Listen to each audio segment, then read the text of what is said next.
नेहा 27 साल की हैं, दिल्ली की रहने वाली हैं। अब उनका हमें मेल आया। वो बताती हैं कि साल 2020 से उनका वर्क फ्रॉम होम चल रहा है। अब उनका सारा दिन लैपटॉप के आगे स्क्रीन पर आंखें गड़ाए निकल जाता है। रात में काम खत्म करने के बाद भी वो अपना ज्यादातर समय मोबाइल या फिर टीवी के सामने ही बिताती है। अब आंखों पर ज्यादा जोर पड़ने के कारण पिछले कई समय से उनकी आंखों में दर्द, पानी आना और खुजली जैसी शिकायत रही है। पर 2 महीने पहले उनकी पलकों पर अजीब सी सूजन होने लगी। ऐसा दोनों आंखों पर हो गया। जब उन्होंने डॉक्टर को दिखाया तब पता चला कि उन्हें ब्लेफराइटिस नाम की समस्या है। अब लॉकडाउन के दौरान ब्लेफराइटिस के केसेस में अच्छा खासा उछाल आया है। कई लोगों को ये दिक्कत हो रही है। नेहा चाहती हैं कि हम ब्लेफराइटिस पर एक एपिसोड बनाएं। ये क्या होता है, क्यों होता है, इसका इलाज क्या है, डॉक्टर से पूछकर सही जानकारी लोगों को दें। तो सबसे पहले ये समझ लीजिए कि ब्लेफराइटिस क्या होता है। ये हाल ही में लॉकडाउन के दौरान ओवर यूज़, स्क्रीन टाइम के ओवर यूज़ से भी कुछ ज़्यादा देखने को मिल रहा है हमारे पेशेंट्स में। तो ब्लेफराइटिस क्या होता है? ब्लेफराइटिस हमारे पलक के सूजन को या इन्फेक्शन को हम लोग ब्लेफराइटिस कहते हैं।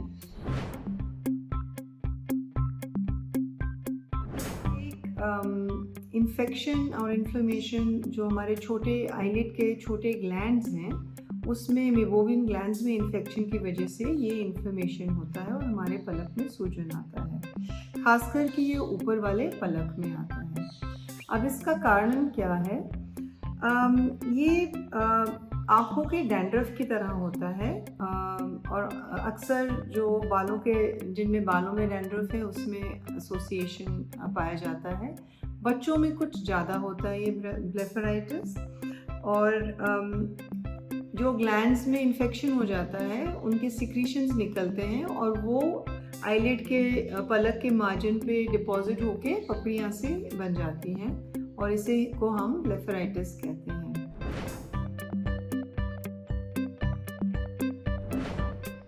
आँख के पलक में सूजन, पलक में खारिश, लाली, आँख के अंदर भी लाली, पानी आना, इरिटेशन, कभी कभी दर्द, फिर स्टाई का बनना जो एक सूजन होता है आईलिड के ऊपर, स्टाइज, कभी बार बार स्टाई बनना।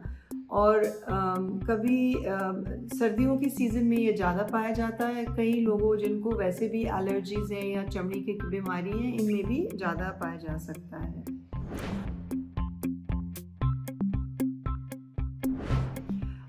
वैसे तो डायरेक्टली हेल्थ रिस्क नहीं है, मगर ये जो ग्लैंड्स के इन्फ्लेमेशन अगर ट्रीटमेंट ना हो और ये क्रॉनिक लंबे अरसे तक चले, तो फिर ये इनडायरेक्टली प्रॉब्लम्स क्रिएट कर सकते हैं, जैसे कि ड्राई आई मतलब आँख की नमी कम हो जाना। उससे आपके में लाली, जलन, लगता है जैसे रड़क है, कोई मिट्टी सी आँख में चली गई है, और बहुत सिवियर हो तो कॉर्निया पे भी असर पड़ सकता है। तो ये इनडायरेक्टली एक हेल्थ रिस्क हो सकता है, डायरेक्टली नहीं। दूसरा जो रिस्क है वो स्टाई का है, जो इन्फेक्शन है, और ये स्टाई कई लोगों में बार बार बनता है, ऊपर के पलक, नीचे के पलक, फिर दूसरी आँख में। तो ये बार बार बनता है इन्फेक्शन। तो ये ब्लेफराइटिस का दूसरा हेल्थ रिस्क है। इसका इलाज में सबसे पहले हम लोग एवेल्युएशन करते हैं। एवेल्युएशन में देखते हैं कि कितना सीवियर है और उस हिसाब से ट्रीटमेंट शुरू किया जाता है। एंटीबायोटिक्स कभी खाने के लिए और डालने के लिए भी, और लुब्रिकेटिंग ड्रॉप्स आँख की नमी को बचाने के लिए, बढ़ाने के लिए लुब्रिकेटिंग ड्रॉप्स बहुत ज़रूरी है। दूसरा आईलिड की सफाई, वो बहुत ज़रूरी है, और ये वाला जो मैं ट्रीटमेंट अभी बताऊंगी 10 से 15 दिन के लिए करना होता है। एक तो गरम सिकाई, गरम पानी में चुटकी मीठा सोडा डाल के कपड़े या रुई से दोनों आँख की सिकाई करेंगे और फिर उसी पानी से जेंटली आँख की धुलाई भी करेंगे। जो पपड़ियाँ जमती हैं उनको खींचना नहीं होता है। वो पानी से, गर्म पानी से वो जब सॉफ्ट हो जाएंगे, मुलायम हो जाएंगे, तो फिर जैसे आप धोएंगे वो अपने आप ही निकल आएंगे। उनको खींचेंगे तो पलके भी गिर जाएंगे। सिकाई के बाद इसको स्क्रब करना होता है। स्क्रब मतलब थोड़ा रगड़ना है और कोई भी बेबी शैम्पू, बहुत ही माइल्ड जो शैम्पू होता है, और कान को साफ करने वाले जो बड्स होते हैं, वो शैम्पू डाल के पलक के बिल्कुल एज पे आपने बहुत जेंटली से रब करना है, ताकि जो भी कीटाणु वहाँ हैं वो सारे निकल जाएं। और उसके बाद मलहम, एंटीबायोटिक मलहम लगा के, और ये यूजुअली रात को सोने से पहले मलहम लगाया जाता है। तो ये एक 15 दिन का ट्रीटमेंट है, और हो सकता है कि 6 महीने बाद, साल बाद आपको ये रिपीट करना पड़े, क्योंकि ये कभी कभी सीजनल भी होता है। अगर स्टाई बन जाए या एक जो आँख की बिल्ली कहते हैं, एक स्वेलिंग बन जाता है, तो फिर उसको अगर दवाइयों से ठीक नहीं होता, सर्जिकली छोटे प्रोसीजर से निकालना पड़ता है। और जिनको क्रॉनिक ड्राई आई या ये इन्फेक्शन क्रॉनिक रहता है और ड्राई आई ज़्यादा है, फिर उनके कुछ हम ड्राई आई के जांच करते हैं, जैसे कि मीमोग्राफी, ड्राई आई स्क्रीनिंग, और फिर उस हिसाब से दवाइयाँ देते हैं। और अगर बहुत ज़्यादा हमें लगता है प्रॉब्लम है, तो कुछ ट्रीटमेंट्स हैं, जैसे कि IPL और लिपिफ्लो।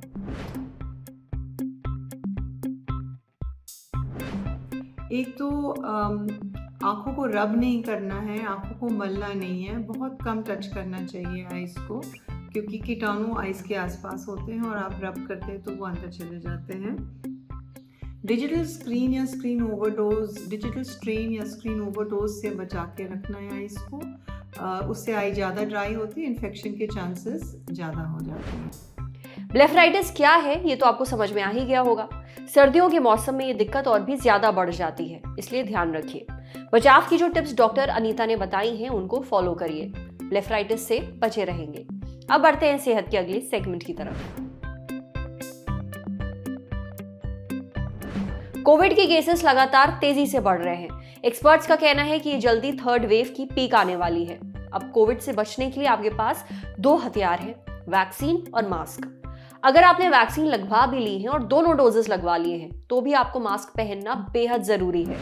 कोविड से बचने के लिए किस तरह का मास्क पहने, ये हमें बताया डॉक्टर अमित ने।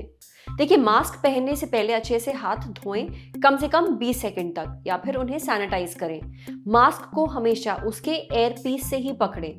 मास्क के आगे के हिस्सों को ना छुएं। ध्यान रखें कि मास्क आपकी ठुड्डी को ढका रहे और नाक के ऊपर वो टाइट हो। सर्जिकल मास्क पूरी तरह से हवा को लॉक नहीं कर पाता है। मास्क को उतारते समय कभी भी उसे आगे से नहीं छूना है, हमेशा एयर पीस यानी साइड से पकड़कर उसे उतारना है। रखने के बाद कभी भी अपने हाथों को नाक, आंख या फिर मुंह पर नहीं लगाना है, जब तक आप अपने हाथ नहीं धो लेते हैं। जब से ये कोरोना वायरस के नए वेरिएंट सामने आए हैं, जिसके संक्रमण की रफ्तार बहुत ही ज्यादा है, तब से नए निर्देश जारी हुए हैं। अब 2 मास्क पहनने की सलाह दी जा रही है, यानी डबल मास्किंग करने की सलाह दी जा रही है। ये सलाह कुछ एक्सपेरिमेंट्स पर आधारित है।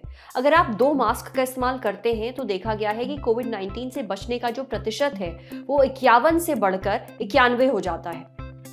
भीड़ में निकलते समय डबल मास्क पहने। अब बाजार में 3 तरह के मास्क उपलब्ध हैं, N95, 2 लेयर का कपड़े का मास्क और 3 लेयर का सर्जिकल मास्क।